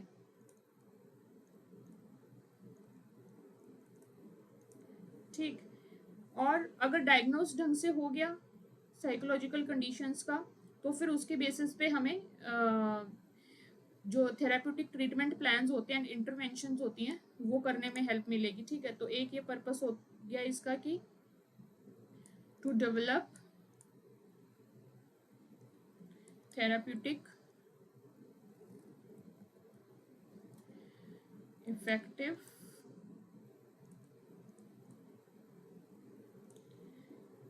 therapeutic plans, treatment plans and interventions, ठीक है। इंटरवेंशंस प्लान कर सकते हैं हम, ठीक।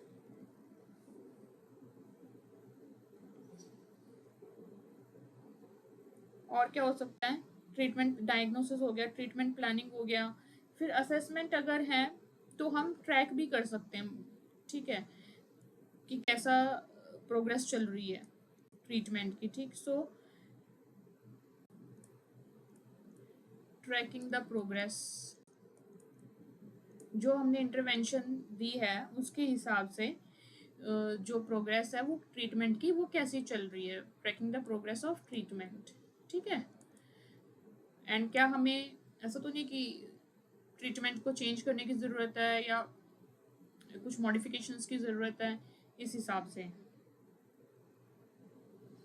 दूसरा, हमें इसमें इंसान के बिहेवियर को समझने की, उसकी इमोशनल स्टेट को, उसकी सोशल इंटरेक्शंस को समझने में हेल्प मिलती है। सो बेसिकली हमें हेल्प मिलती है इंसान की फंक्शनिंग को समझने में, ठीक है। Helps in understanding the functioning, ठीक है, ऑफ अ पर्सन, ठीक।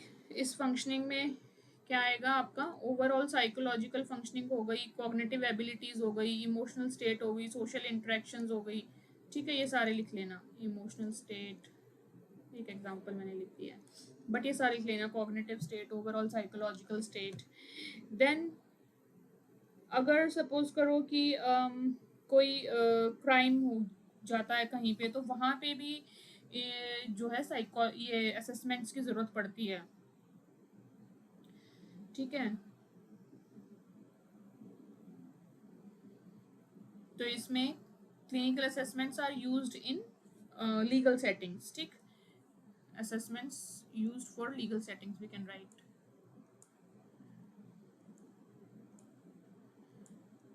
ओके। और क्या हो सकता है, और जैसे अगर किसी को अपना सपोज आपके पास कोई आता है ना, ये नहीं कि कुछ इशू तभी आए, अब सेल्फ एक्चुअलाइजेशन लोगों को अचीव करना है तो they can come for the guidance also, ठीक है। एंड वो भी असेसमेंट्स के थ्रू हम दे सकते हैं। सो और क्या पर्पस हो गया, to guide individuals in order to understand their vocational and avocational likes and dislikes, to guide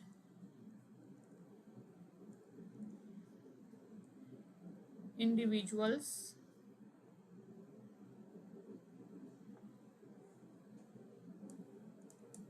into a deeper understanding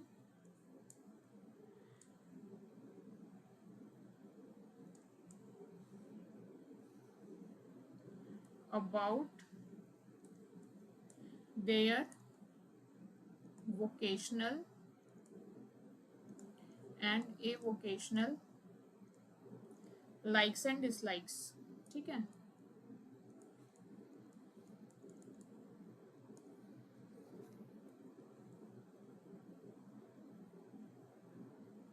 and और क्या असेसमेंट में हमारा रिसर्च में भी काम आ सकता है, ठीक है। तो जैसे जब भी हम डेटा कलेक्ट करते हैं तो वो रिसर्च पर्पज से भी यूज हो सकता है, ठीक, जब हम असेसमेंट्स करते हैं तो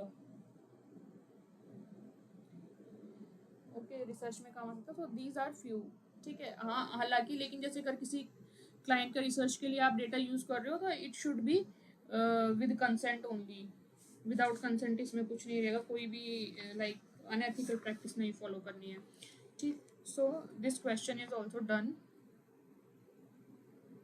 now let's see what is next.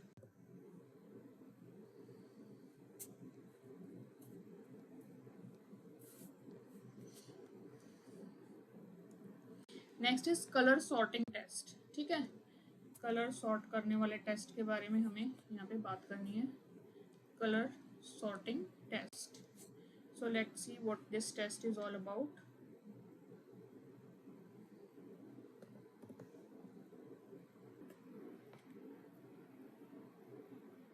Okay, so question number 11.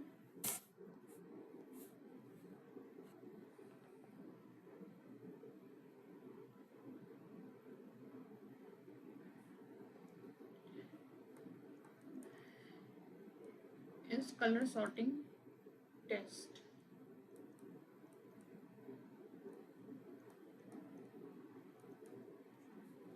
ठीक है, तो ये टेस्ट किया गया था ये चेक करने के लिए कि जैसे परसेप्शन में जो शिफ्ट है वो कैसे आ रहा है, ठीक है।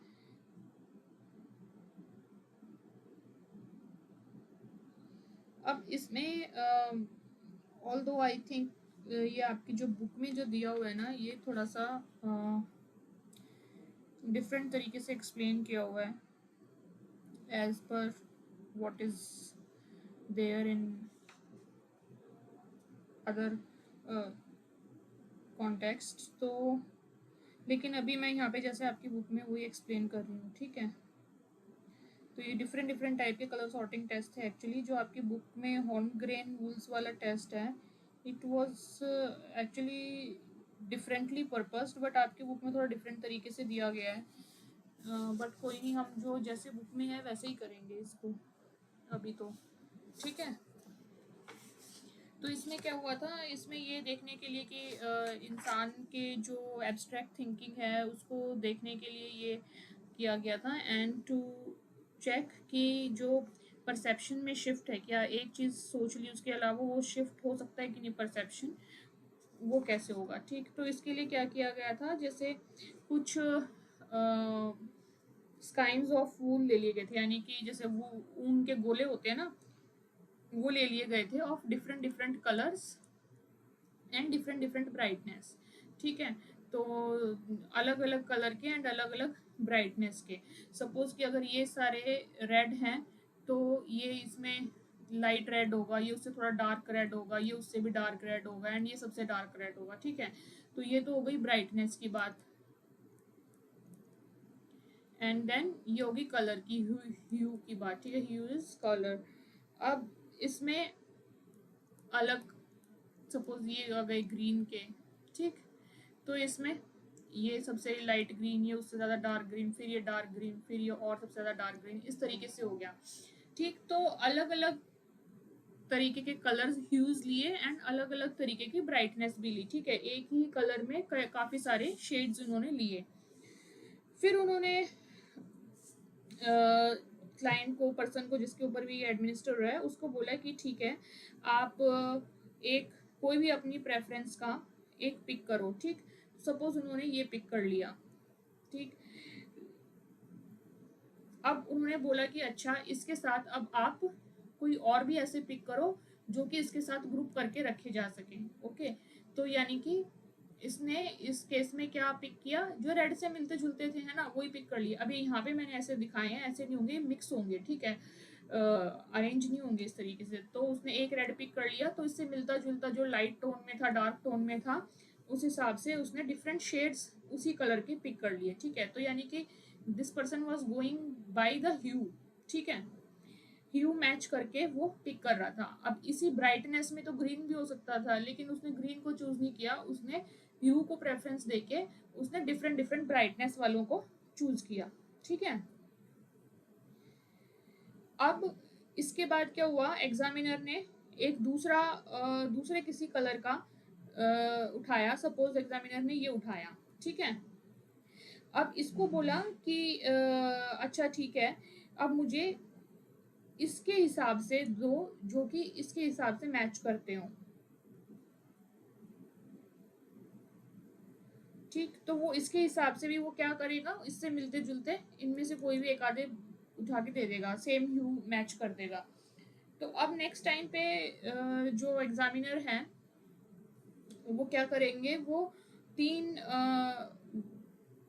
इनको तीन स्काइंस बनाएंगे, तीन उनके गोले ऐसे रखेंगे, एक लेफ्ट में, एक सेंटर में और एक राइट में। ठीक है, अब जो लेफ्ट एंड सेंटर में है उसका सेम ह्यू है, यानी कि कलर सेम है, रेड ही है सपोज। ठीक है, लेकिन ये थोड़ा लाइट रेड है एंड ये थोड़ा डार्क रेड है। ठीक, ब्राइटनेस में अंतर है ये दोनों रेड। एंड जो दूसरा है जो राइट में है उसकी सपोज ये है, सपोज ग्रीन कलर का, लेकिन उसकी जो ब्राइटनेस है वो सेम है लाइक द सेंटर वन। ठीक है, तो ये आ गया ग्रीन है, लेकिन इसमें जो ये इनकी जो ये है ये सेम है। ठीक है, ब्राइटनेस इज सेम। तो अब वो क्या करते हैं, एग्जामिनर पूछते हैं कि अच्छा ये बताओ, ये जो अब ये बीच वाला है, एग्जामिनर का क्वेश्चन क्या है कैंडिडेट से, ये तीन उन्होंने उसके आगे बॉल्स रखी उनकी एंड उससे पूछा कि अब ये बताओ, ये जो बीच वाला है this one, it belongs to this और दिस। ठीक है, पहले तो क्या हो रहा था, उसको अपने आप लाइक पूरे ढेर में से चूज करने के लिए बोल रहे थे, तो वो बाई यू ही जा रहा था। ठीक, तो अब क्या होगा, अब वो ये चेक किया जाएगा कि क्या जो क्लाइंट है वो अब कलर के हिसाब से जा रहा है, ह्यू के हिसाब से जा रहा है या ब्राइटनेस के हिसाब से जा रहा है। ठीक है, shifting from hue to brightness is difficult for some normal people. Generally जो नॉर्मल लोग होते हैं वो इट इज़ वेरी अनलाइकली कि वो ब्राइटनेस की तरफ जाएं। ठीक है, ज़्यादातर नॉर्मली क्या करेंगे, वो कलर देख के कलर को ही पिक करेंगे। ठीक, लेकिन अगर and prompting about the idea of brightness is permissible, and ये बोल सकते हैं वो कि हाँ भाई इनकी ब्राइटनेस तो मैच कर रही है but it is more similar to this one. ठीक है,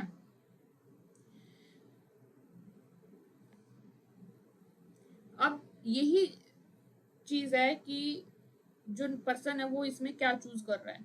ठीक है, so depending on that the examiner will see कि इन्होंने ब्राइटनेस को चूज किया है, यानी कि शिफ्ट कर गए हैं ये from the hue to brightness, या फिर ये ब्राइट ह्यू पे ही रहे हैं। ठीक है, so the point being whether the subject accepts the shift and the idea of common brightness, ये चेक करना होता है कि कॉमन ब्राइटनेस को वो पिक कर रहा है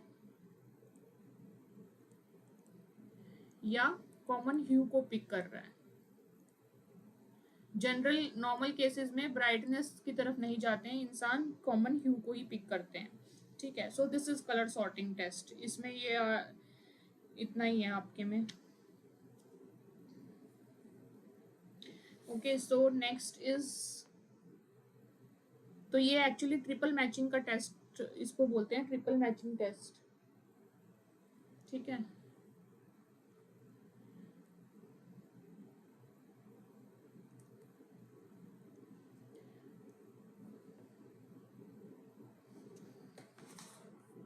okay, so next question, which is the last question also from this paper,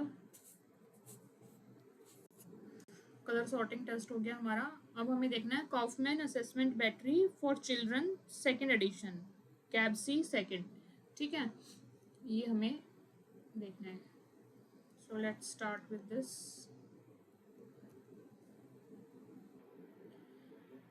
Okay, so let's see our last question of this paper now.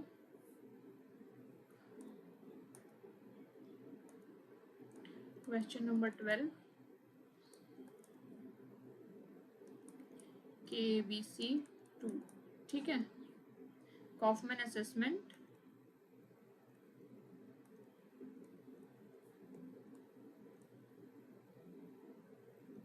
battery for children, ठीक है.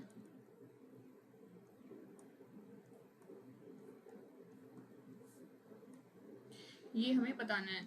तो ये जो था स्केल, ये बैटरी ये किसने दी थी? कॉफमैन एंड कॉफमैन ने इन 2004.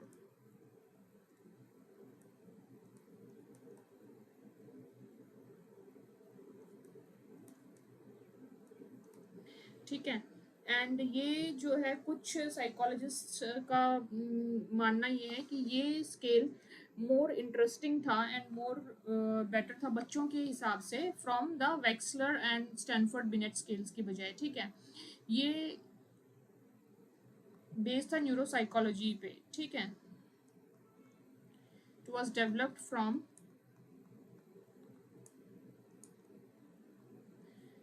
research and theory in neuropsychology.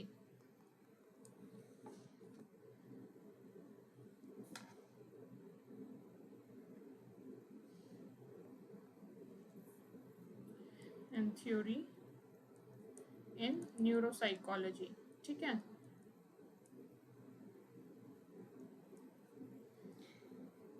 अब इसमें था क्या क्या इसके टोटल इसमें 5 चीज़ें जो है ये मेजर करते थे. अच्छा, ये 3 से 13 साल तक के बच्चों के लिए था ये. ठीक है.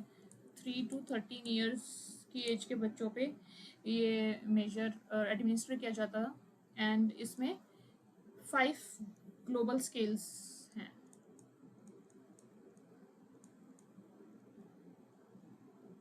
ओके. सो पहला स्केल है आपका सीक्वेंशियल प्रोसेसिंग.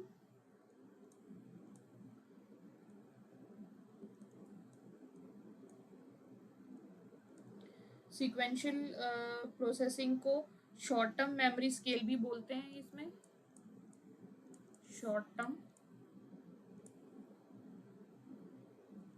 Memory scale. ठीक है.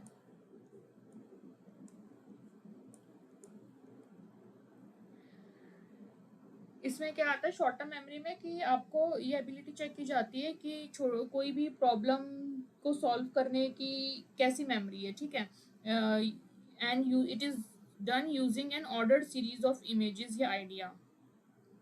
ठीक. कुछ आपको इमेजेस कुछ आइडियाज बता दिए एंड फिर आपको उसको याद करके जो है it is design to measure the ability to solve problems by remembering and using an ordered series of images and ideas. ठीक. जैसे कि हम कुछ ऑब्जेक्ट्स दे दिए, कुछ इमेजेस दे दी, कुछ वर्ड्स दे दिए एक बारी, है ना. फिर उसके बाद कुछ प्रॉब्लम दी एंड देन उसको बोला कि वो जो पहले आपको अभी दिखाए थे ऑब्जेक्ट्स वर्ड्स कुछ थे, उन इमेजेस थे, उनको यूज करके इस प्रॉब्लम को सॉल्व करो. ठीक है. तो ये सब इसमें आ जाएगा. नेक्स्ट है आपका साइमल्टेनियस प्रोसेसिंग. ठीक है.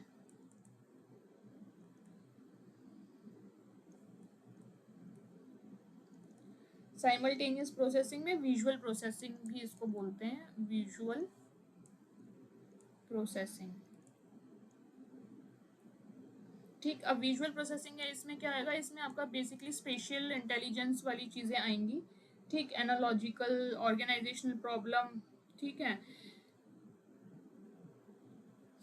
तो वो सब चीज़ें इसमें सॉल्व करने के लिए दी जाएंगी. It is the ability to solve spatial, analogical or organizational problem that require the processing of many stimuli at one time. ठीक है. यहाँ पे एक से ज़्यादा स्टिमुलाई प्रेजेंट होंगे. many stimuli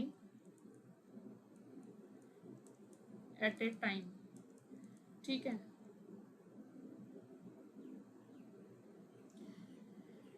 एंड एग्जाम्पल में इसमें क्या क्या आ जाएगा, आपके spatial problems, organisational problems etcetera, ठीक है, ये सब प्रॉब्लम्स इसमें आएंगी। तीसरा स्केल इसमें जो है वो है लर्निंग एबिलिटी का।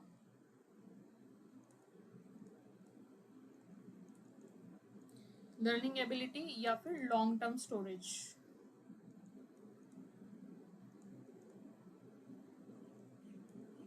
ठीक है, अब लॉन्ग टर्म स्टोरेज आ गया, learning long term storage and retrieval scale इसको बोलेंगे। ठीक है, यानी कि लॉन्ग टर्म में इंफॉर्मेशन को स्टोर करना एंड रिट्रीव करना। ओके, तो इसमें क्या दिया जाएगा कि डिफरेंट टाइप के आपके लर्निंग टास्क होंगे। ठीक है, जिसमें कि immediate recall and delayed recall task type की चीज़ें होंगी एंड वो उस हिसाब से मेमोरी चेक की जाएगी इसमें। Okay, next is planning ability.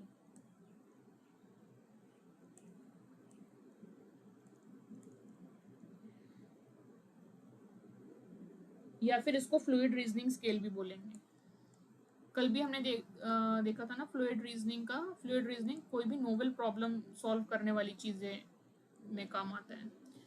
ठीक है, तो इसमें अगेन ये क्या चेक करेगा आपका, to solve non verbal problems that are different from which are taught in school.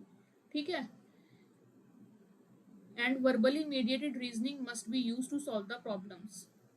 Non verbal problems होंगी लेकिन इनको वर्बली मीडिएटेड रीजनिंग जो है यूज की जा सकती है इन प्रॉब्लम्स को सॉल्व करने के लिए।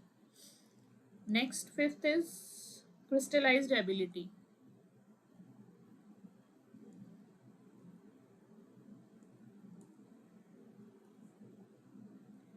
या फिर इसको बोलेंगे knowledge scale, the knowledge scale.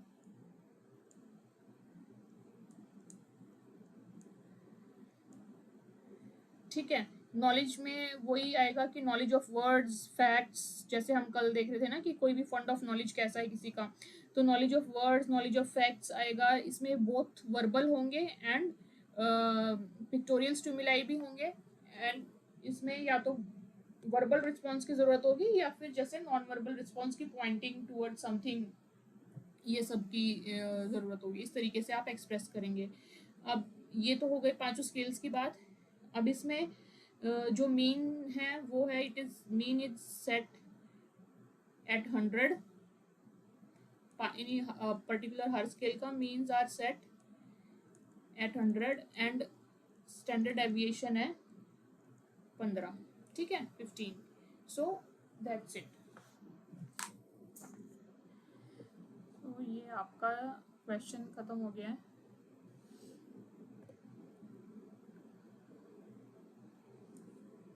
And इसी के साथ आपका ये पेपर भी खत्म हो गया है। ठीक है,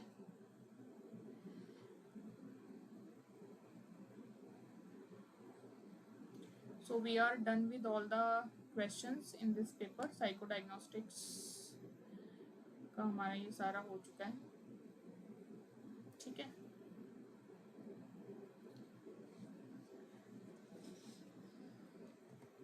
ओके, सो अभी आज कंप्लीट हो गया, मोर देन इनफ टाइम भी हो गया।